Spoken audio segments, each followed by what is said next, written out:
Hello everyone, welcome to my YouTube channel. We will discuss some new and interesting topics of mathematics in this channel.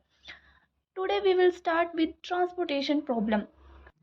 ये topic BSc final year की transportation end game theory book से लिया गया है. What is transportation problem?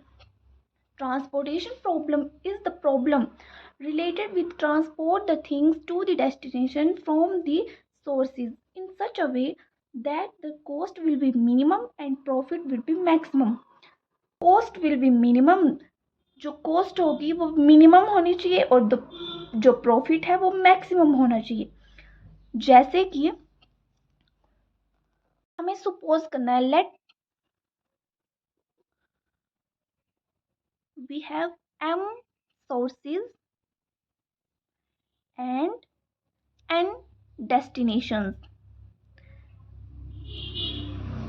ये हमारी transportation problem है. इसमें हमने क्या बोला है कि हमारे पास m सोर्सेज हैं और n डेस्टिनेशंस हैं. तो हमें इस साइड हमारी डेस्टिनेशंस हैं और इस साइड सोर्सेज. तो हमारे सोर्सेज कितने हैं? m, मतलब कि 1 2 so on so to m, that can be infinite. Let bj be the number of demands.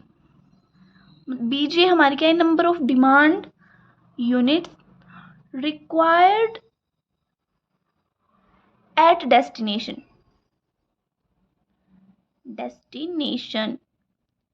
Destination J इसमें क्या हुआ? मतलब 1 2 so on so to n. n तक क्यों हुआ? क्योंकि हमारी डेस्टिनेशंस जो है वो n दी है, इसलिए ये n आएगा. हम मान लेते हैं कि ए आई हमारे पास क्या है? डिमांड और ए आई सप्लाई. तो आई क्या होगा? 1 2 so on so to m. क्यों होगा m? हमारी डिमांड किस साइड आती है? हमारी डिमांड आती है इस साइड. जो भी हमें ट्रांसपोर्टेशन प्रॉब्लम दी गई होगी उसमें डिमांड इस साइड आएगी और सप्लाई इस साइड. तो हमने सप्लाई 1 to m लिया क्योंकि सोर्सेज जो है वो m है, इसलिए a1 a2 so on so to am. वैसे ही b1 b2 so on so to bn. ये आगे हमारे सप्लाई और डिमांड. उसके बाद लेट CIJ मतलब क्या हुआ? ये क्या रिप्रेजेंट करता है? ये रिप्रेजेंट करता है cost, transportation cost. CIJ represent करता है ट्रांसपोर्टेशन कोस्ट.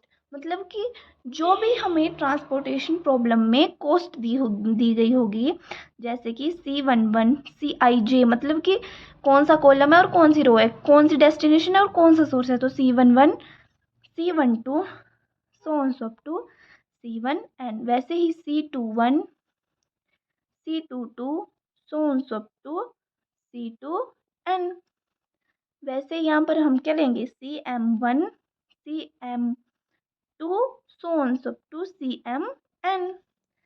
ये हमारी कॉस्ट दी गई है. फिर उसके बाद क्या होता है? हमें इस ट्रांसपोर्टेशन प्रॉब्लम को सॉल्व कैसे करेंगे? एलोकेट करते हैं. हर एक कॉस्ट को इस तरीके से एलोकेट करेंगे कि वो डिमांड और सप्लाई दोनों को सेटिस्फाई करे. तो जो हमारी एलोकेशंस आती हैं x11 x12 x1n so on so to, वैसे ही x21 x22 so on so to x2n xm1 xm2 so on so to xmn. ये हमारी क्या आ गई? एलोकेशंस. मतलब कि xij क्या रिप्रेजेंट करता है? Number of allocation. So the problem is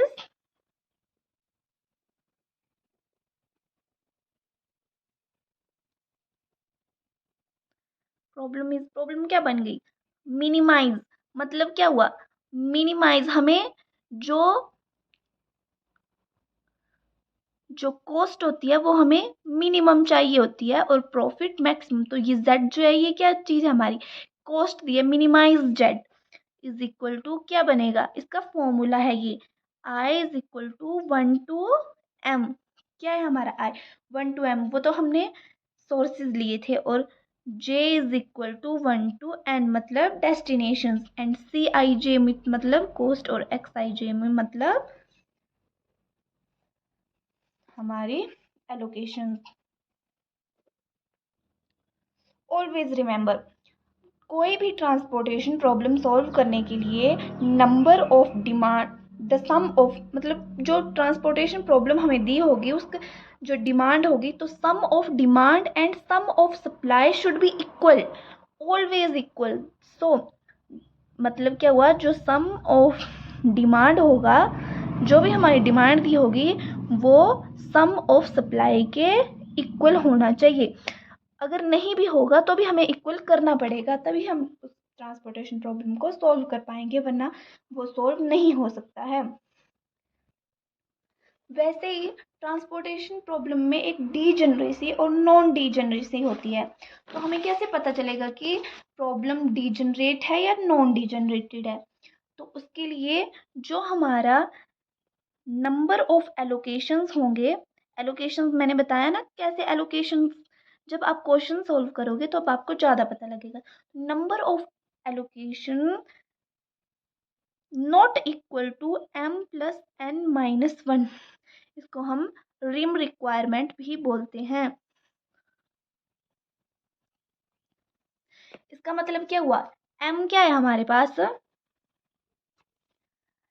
m है number of rose and n है नंबर ऑफ कॉलम्स। हमने यहाँ पर ऊपर सपोज करा था ना कि m क्या है, सोर्सेज है, लेकिन नंबर ऑफ रोज है ना कि कितनी रोज हैं, और n हमारी डेस्टिनेशन, दैट मीन्स कितने कॉलम हैं। तो इसलिए कि m हमारे पास नंबर ऑफ रोज और n हमारे पास नंबर ऑफ कॉलम्स, तो जो भी जितने भी नंबर ऑफ रोज होंगे और नंबर ऑफ कॉलम होंगे, उन दोनों को ऐड करके -1 करेंगे। अगर वो दोनों इक्वल नहीं हुए, that means the solution will be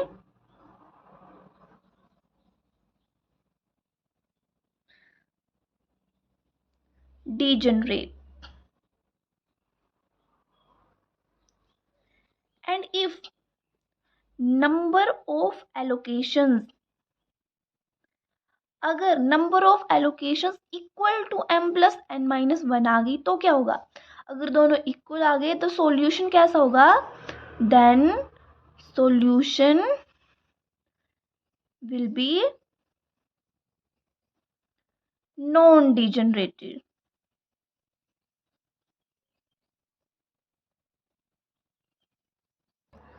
जैसे कि मैंने बताया कि कोई भी ट्रांसपोर्टेशन प्रॉब्लम को सॉल्व करने के लिए द सम ऑफ डिमांड और सम ऑफ सप्लाई इक्वल होना चाहिए। तो अगर सम ऑफ, जो भी हमें ऑलरेडी गिवन प्रॉब्लम दी गई होगी, अगर उन दोनों का sum of supply, sum of demand and sum of supply equal हुआ, दैट मीन्स वो वाली प्रॉब्लम, उस प्रॉब्लम को हम क्या बोलेंगे, बैलेंस्ड। वो हमारी क्या प्रॉब्लम हुई, बैलेंस्ड प्रॉब्लम।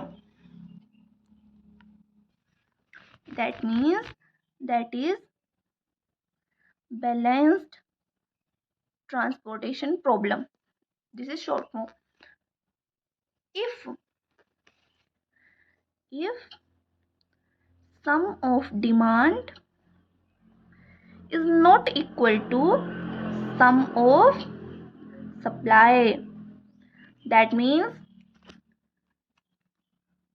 वो क्या हुई, अनबैलेंस्ड। ये बैलेंस्ड है तो ये क्या हुई, अनबैलेंस्ड ट्रांसपोर्टेशन प्रॉब्लम। तो हमें ट्रांसपोर्टेशन प्रॉब्लम को सॉल्व करना होगा, तो सबसे पहले हमारी जो प्रॉब्लम है वो बैलेंस्ड होनी चाहिए।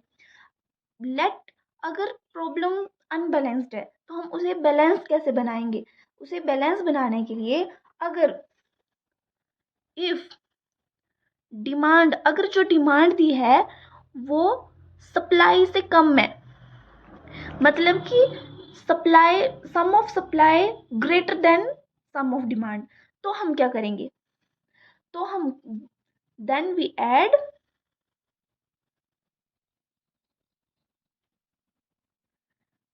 Dummy column. क्या ऐड करेंगे हम, डमी कॉलम। डमी कॉलम का मतलब क्या होता है, then we add a dummy column with zero cost. उसकी कॉस्ट क्या होगी, जीरो, जीरो कॉस्ट। मतलब कि एक कॉलम हमें ऐड करना पड़ेगा जीरो कॉस्ट, जिसकी कॉस्ट जो है वो जीरो दी, जीरो ऐड करेंगे। ठीक है, जिससे कि कोई भी फर्क नहीं पड़ेगा, जो भी प्रॉब्लम दी होगी ना उसके हमारे कैलकुलेशन में कोई फर्क नहीं पड़ेगा। और अगर डिमांड जो है वो सप्लाई से ज़्यादा हुई तो हमें एक डमी रो ऐड करनी पड़ेगी, वो भी जीरो कॉस्ट के साथ। मतलब क्या है कि हमें एक डमी रो ऐड करनी पड़ेगी। अगर सप्लाई ज़्यादा हो तो डमी कॉलम, और रो डिमांड ज़्यादा हो तो डमी कॉलम। ट्रांसपोर्टेशन प्रॉब्लम को सॉल्व करने के लिए बहुत से मेथड हैं। पहला मेथड है नॉर्थ वेस्ट कॉर्नर मेथड। ने इस मेथड से भी सॉल्व किया जाता है। जैसे कि हमें कोई भी प्रॉब्लम दी गई होगी, हम उसमें कौन सा मेथड यूज़ करेंगे वो फिर उस प्रॉब्लम को देखकर हम डिसाइड करेंगे। और हमारा दूसरा मेथड है लीस्ट कॉस्ट मेथड, या उसको लीस्ट कॉस्ट एंट्री मेथड भी बोलते हैं,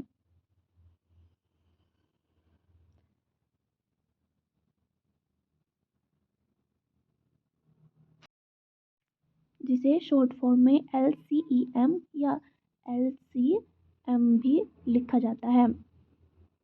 ये तो दो मेथड हो गए इसको सॉल्व करने के लिए। इसको सॉल्व करने के लिए और भी मेथड हैं, जैसे कि वोगल्स अप्रोक्सीमेशन मेथड, और भी मैथ, स्टेपिंग स्टोन मेथड। लेकिन अभी हम इन दो को ही सॉल्व करेंगे। हम इस पहले वाले मेथड को नेक्स्ट वीडियो में सॉल्व करेंगे और बताएंगे कि इसके साथ हम ट्रांसपोर्टेशन प्रॉब्लम को कैसे सॉल्व करते हैं। इसी तरह इंटरेस्टिंग टॉपिक्स को सीखने के लिए मेरे चैनल को सब्सक्राइब करना ना भूलें। Thank you.